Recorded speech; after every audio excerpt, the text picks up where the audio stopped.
Good afternoon, everyone. We are Group 4 and the reporters for Lesson 3 Intelligent Behaviors are Ron Christian Torrigue, Carla Alexandra Uy, John Cedric Solinap, and Wilsey Robles. Intelligent behaviors. Seeing my natural ability. 14 intelligent behaviors. Introduction. Behavior is defined as the manner in which a person conducts oneself various circumstances. Your performance can be greatly influenced by behavior. With this, how can you learn to behave intelligently? In this module, you shall be introduced to 14 intelligent behaviors compiled by Arthur L. Costa. Learning outcomes. Upon completion of this module, you should be able to number 1. Identify your natural qualities and behavior. Number 2. Assess and improve your study habits. Number 3. Conduct yourself effectively in different situations as well as convey ideas and thoughts to others. Discussion. Guide question for discussion. What are the 14 intelligent behaviors? We will be discussing each 14 intelligent behaviors. An example will be given for each to help illustrate the said behavior. Number 1. Persistence. Not giving up when the answer to a problem is not immediately known. Persistence means to keep trying even when it's hard. It means that you should never give up. It also means to put in a big effort and always try your best, even when the work is boring or not fun. Example. When you try to learn a new skill, never giving up. Another example of persistence is when a marital problem doesn't go away even after the divorce is finalized. The property of being persistent. Overcoming impulsiveness involves planning, clarifying goals, exploring alternative strategies, and considering consequences before one begins a task. Example. Preparation before going to the town proper for grocery shopping. Number 1. You write down the things you need to buy. Number 2. You clarify whether you needed to go to other places other than the grocery store and or checking whether the list you have is already final. Number 3. You evaluate whether you can just actually buy the things you need from a sari-sari store nearby or you can shop those online. Number 4. Considering the current situation, where we should only leave our homes when it is truly necessary, you consider whether it is must to go to the town or choose from the alternative strategies to buy your groceries.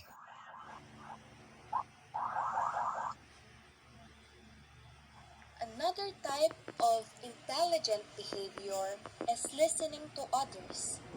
Cognitive psychologists think that the ability to listen to other person and understand their point of view is one of the highest forms of intelligent behavior.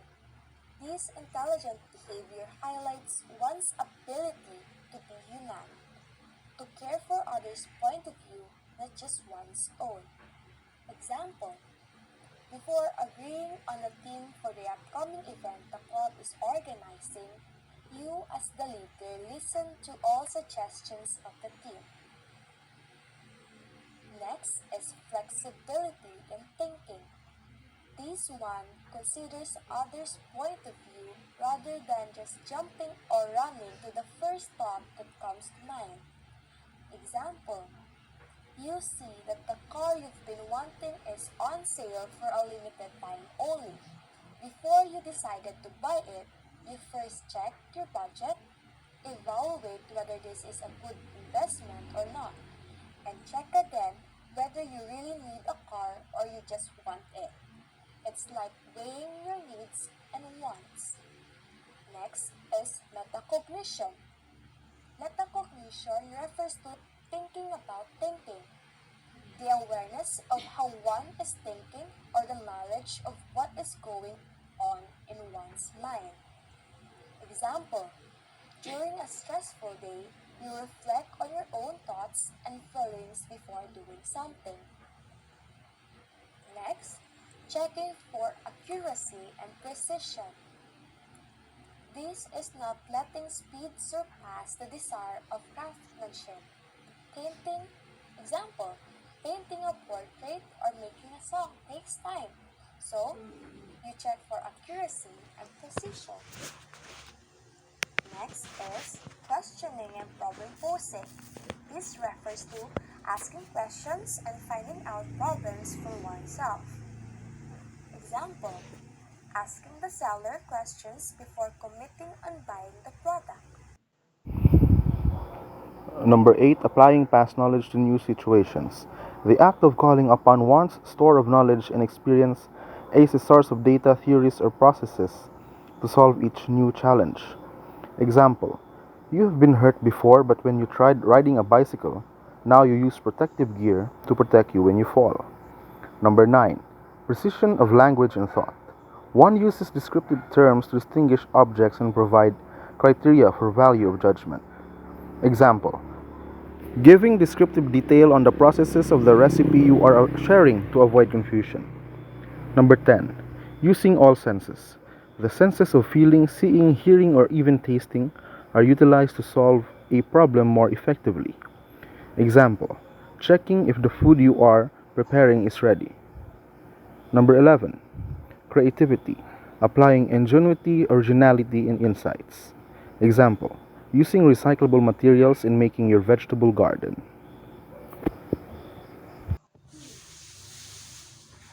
Number 12. Living with a sense of wonderment. Being inquisitive, curious, and open to beauty, intricacy, complexity, and simplicity. Example, when traveling, finding inspirations on little things, or when you are a writer, you find inspiration from the people you meet and the things you experience. Number 13. Cooperation. Taking advantage of the knowledge and insights that only come as a result of social relationships.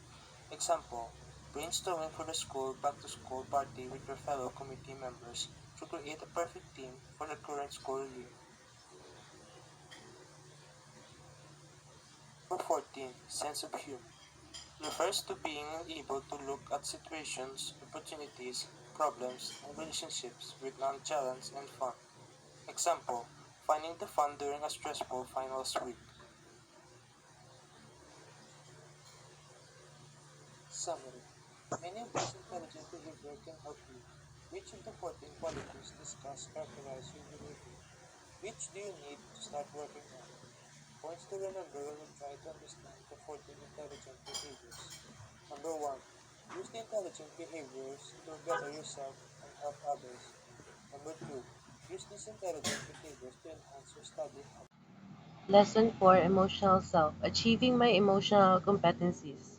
Reporters are ZANDRA, CARO, LIARA, REGUA, GINBERT, ZARAGOZA, and GERALD, TAPAR. Emotion. Fundamental emotions.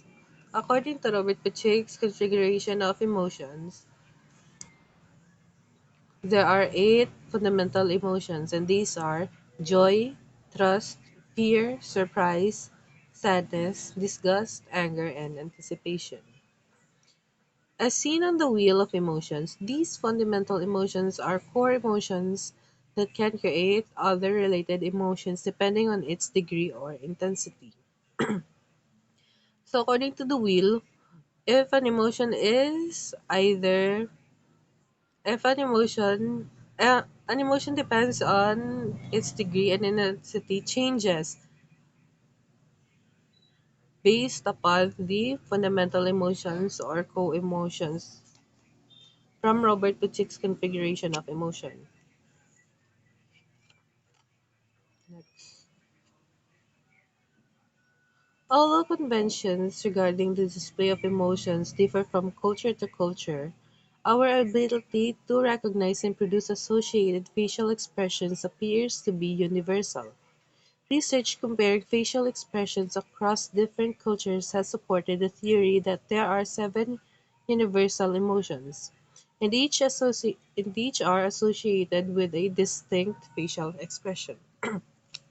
So there are 7 common emotions that people expresses all over the world with the same facial expressions, and these are called the 7 universal emotions, which are happiness, surprise, sadness, fright, disgust, and contempt, and anger.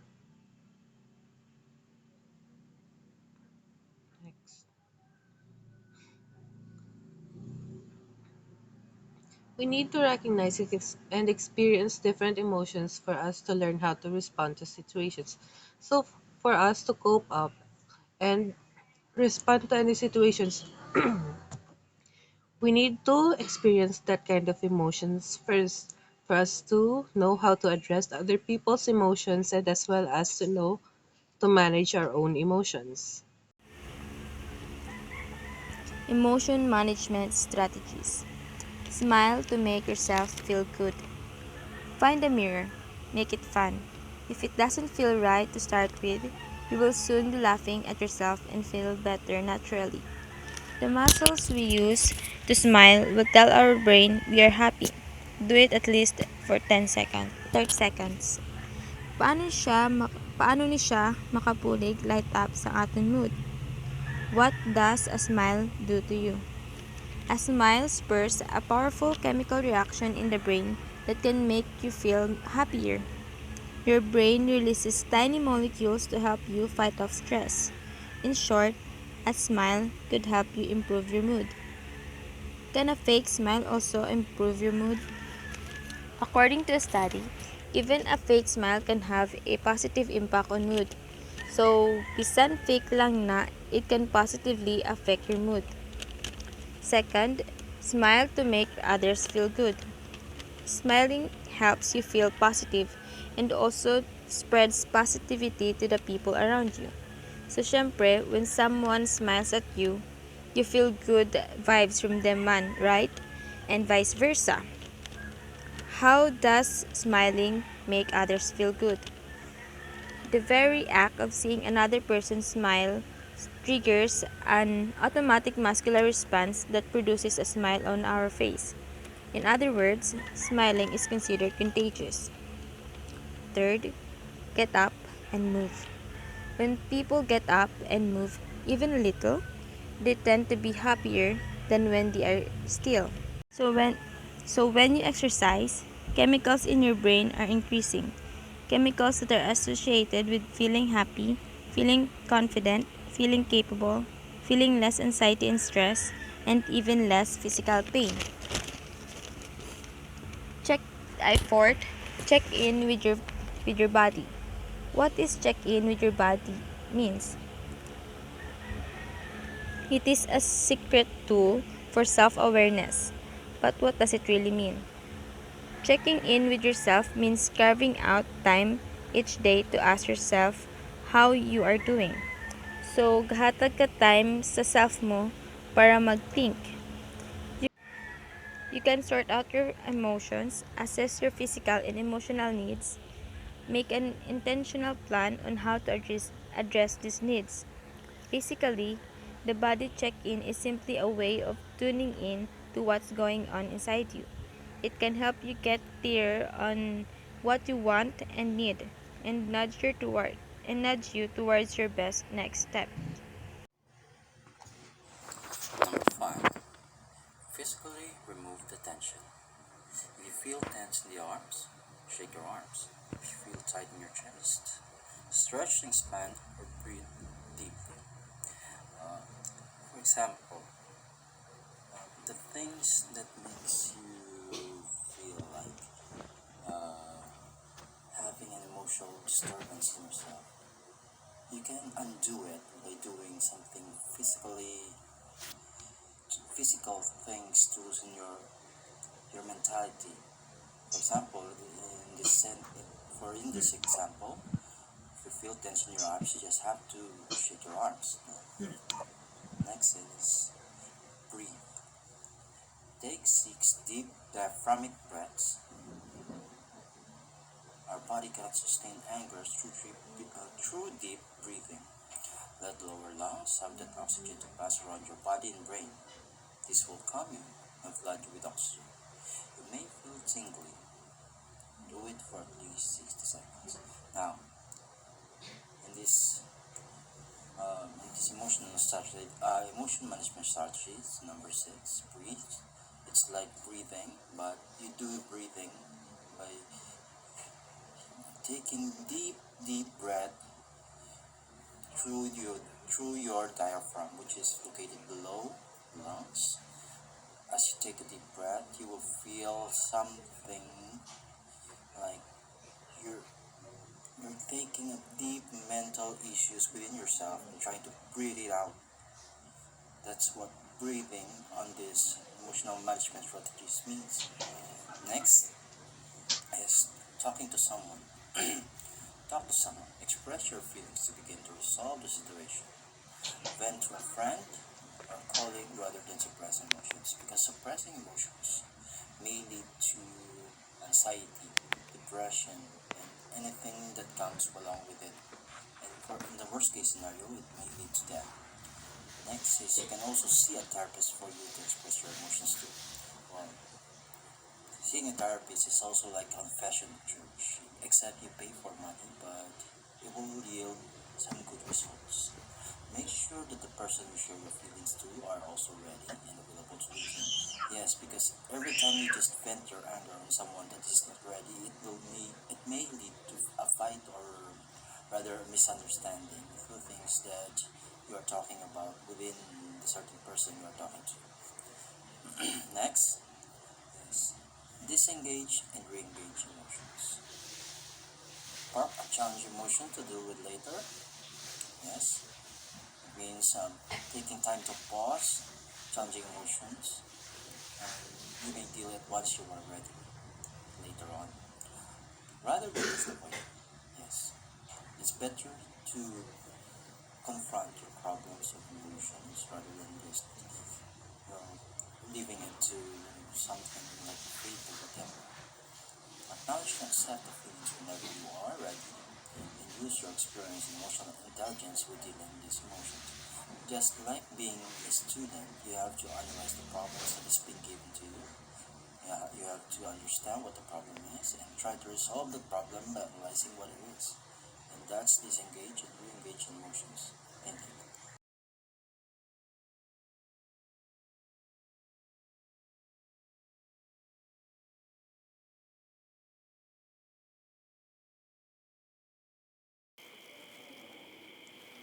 Number 9. Label your emotions. Labeling is proven to reduce the intensity. Just by saying, I feel angry, you actually feel less angry. For example, you're angry and your friend tries to talk to you and ask you what's wrong, and just said, nothing, I'm fine. Because of that, you tend to just suppress your feelings every time someone asks, and this will make confusion. And you'll reach to the point where why doesn't anyone understand me? So that's why it is important to identify your own feelings so there will be no confusion on yourself and others, and you know what will you do if you encounter certain emotions. Number 10. Label emotions for others. We can often disarm an emotionally charged situation by acknowledging what people are feeling. This encourages others to consider and label their emotions with greater accuracy. Labeling emotions for yourself and for others can help you find ways how to deal with it. Identifying and acknowledging the emotions of other people is important to know how to approach and deal with it. I usually see these issues in situations like on guidance counselings, where they evaluate the students' feelings and they take actions corresponding to that. And next, the summarization of this lesson, quoted by Langley. Next time you are preparing for a nerve-wracking meeting with the boss or have just had one, take a few moments to check in with your feelings. Consider the emotions that will be most effective for you and for others, and choose one or more of these actions to take charge of your emotions. We examined how emotions are related with each other. It also taught you how to manage emotions, especially when you interact with other people. We discussed that bottling your emotions up is not good for yourself. which means that we should learn how to release our emotions in healthy ways that will not hurt other people.